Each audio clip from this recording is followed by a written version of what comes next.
ஆண்டவரும் இரட்சகருமாகிய இயேசு கிறிஸ்துவின் நாமத்தினாலே உங்களை வாழ்த்துகிறேன். இன்றைக்கு ஏசாயா 54 அதிகாரம் 15 கர்த்தர் என்ன சொல்கிறார் அப்படின்னு கேட்டிங்கன்னா, எவர்கள் உனக்கு விரோதமாய் கூடுகிறார்களோ அவர்கள் உன் பட்சத்தில் வருவார்கள். ஒருவேளை இன்றைக்கு உங்களுக்கு விரோதமாய் பல கூட்டங்கள் எழும்பியிருக்கலாம். பலர் உங்களை விரோதித்து உங்களை மடக்கணும், நீங்கள் ஒன்றுமில்லாமல் ஆயிரணும்னு நினைக்கிறாங்க. ஆனால் கர்த்தர் இன்றைக்கு உங்களை பார்த்து பேசுகிறார். என்ன பேசுகிறார் தெரியுங்களா? யாரெல்லாம் உங்களுக்கு விரோதமாக வராங்களோ அவர்களெல்லாம் உமக்கு பட்சமாக வருவாங்க, உங்கள் பக்கத்தில் வந்துடுவாங்க. உங்களிடத்துல நான் செஞ்சது தப்பு அப்படின்னு சொல்லி உங்களிடத்துல நிற்பாங்க. எவ்வளோ அதிசயமான காரியம் பார்த்தீங்களா? இதுதான் கர்த்தர், நம்முடைய தேவன். அவர் அற்புதங்களை செய்கிறவர்.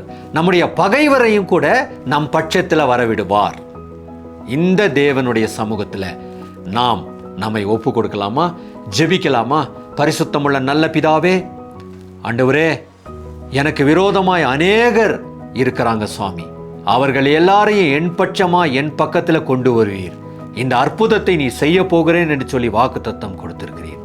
உமக்கு நன்றி. இயேசுவின் நாமத்தில் ஸ்தோத்திரம் சொல்லி ஜெபிக்கிறேன் பிதாவே, ஆமேன்.